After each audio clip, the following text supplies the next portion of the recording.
Ben was a man who lived in a world of sound. As a professional field recordist, his job was to capture audio in its purest form.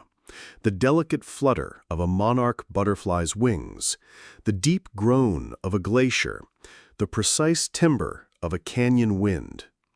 His new assignment was the stuff of legend in his field.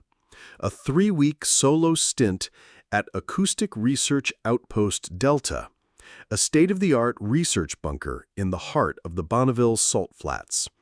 His mission was to capture the rarest sound on Earth, absolute silence. The Outpost was a small, semi-subterranean dome in a sea of white. For miles in every direction, there was nothing but the cracked, shimmering salt under a vast, empty sky. The silence was the first thing he noticed. It was a physical presence, a pressure against his eardrums. Inside the soundproofed bunker, his high-fidelity equipment registered near 0 decibels.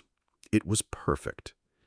He spent the first 2 days in a state of professional bliss, setting up his sensitive parabolic and binaural microphones, capturing the subtle, almost imperceptible sounds of the salt flats, the faint hiss of wind across the salt crystals, the distant crackle of heat haze. He was meticulously documenting a world devoid of noise pollution. On the 3rd day, the anomaly appeared. It wasn't a sound he could hear with his own ears, but a ghost on his spectrograph. A persistent, ultra-low frequency hum at around 17 hertz, right at the threshold of human hearing. It was a perfect, unwavering sine wave, a clean signal in the middle of pristine silence. He assumed it was an equipment malfunction, a ground loop, harmonic distortion, some kind of electrical interference.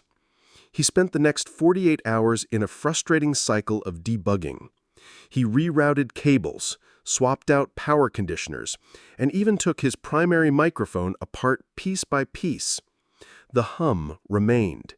It was steady, patient, and utterly indifferent to his efforts.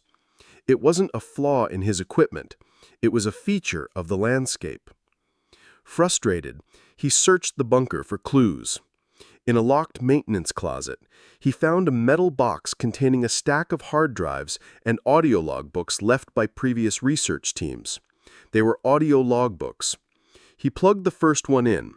A calm, scientific voice, Dr. Aris Thorne, detailed his team's initial attempts to triangulate the source of the 17 hertz dissonance. As Ben listened to the logs chronologically, the tone began to change. The scientific detachment frayed, replaced by confusion, then paranoia. Log, Dr. Aris Thorne, day 12. The dissonance is interactive.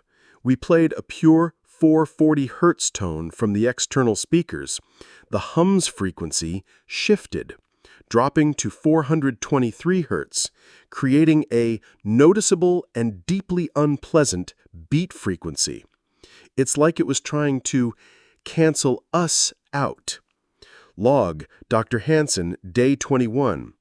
I can hear things that I know aren't there. Phantom whispers. The sound of a radio playing music, but the radio is off. Frank thinks I'm cracking. But last night, he heard it too.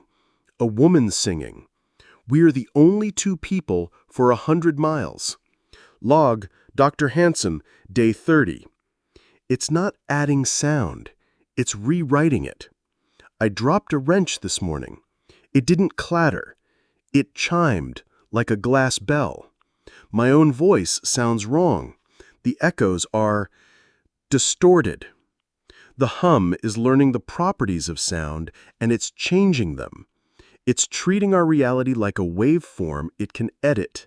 Ben switched off the log, a cold knot tightening in his stomach. He suddenly felt like the silence outside wasn't peaceful, but watchful. He started noticing it himself. The soft click of his keyboard sounded unnaturally sharp, like cracking ice.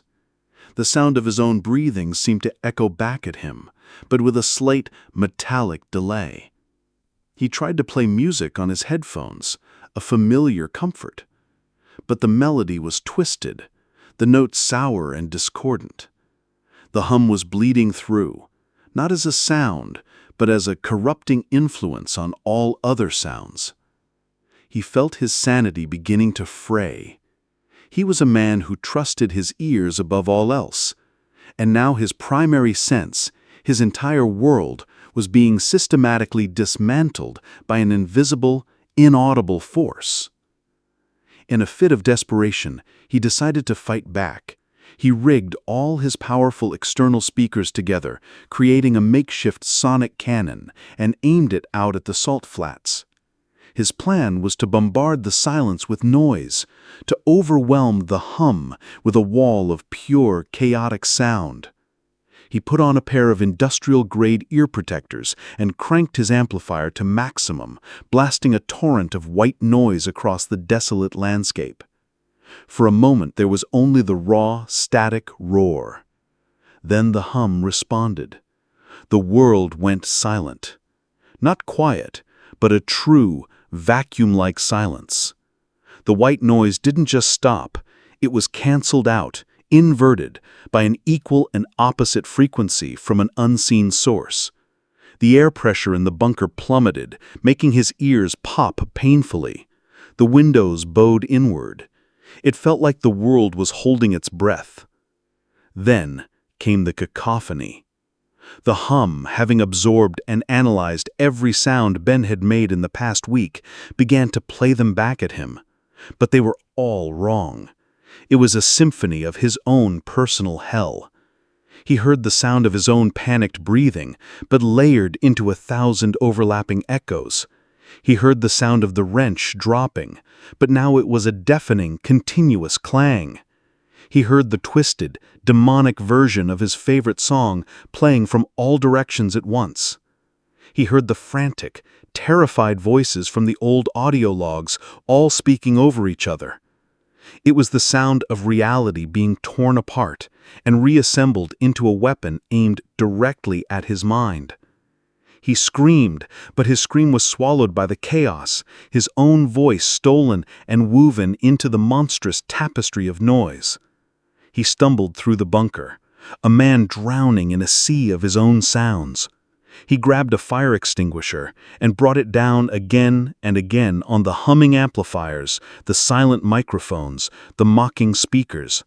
He smashed it all, every piece of equipment, every wire, every connection to the world of sound he once knew. And then, silence. The cacophony stopped. The oppressive, vacuum-like pressure vanished. All that remained was the hum, unopposed, unchallenged, perfect. Weeks later, the corporate pickup team arrived. They found the acoustic research outpost Delta in ruins. Every piece of expensive audio equipment had been methodically destroyed. In the middle of the floor sat Ben, rocking back and forth, a strange, placid smile on his face. He was alive, but completely unresponsive.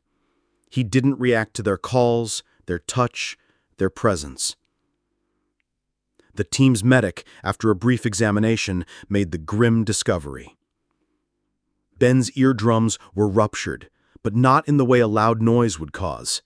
They had imploded, destroyed by a sudden extreme depressurization. He was now, and would forever be, completely deaf.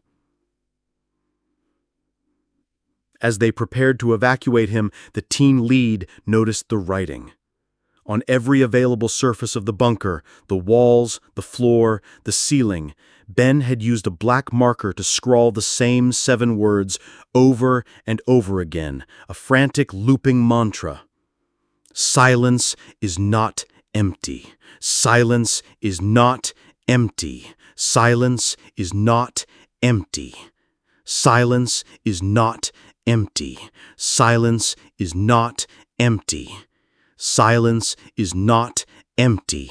Silence is not empty. Silence is not empty. Silence is not empty.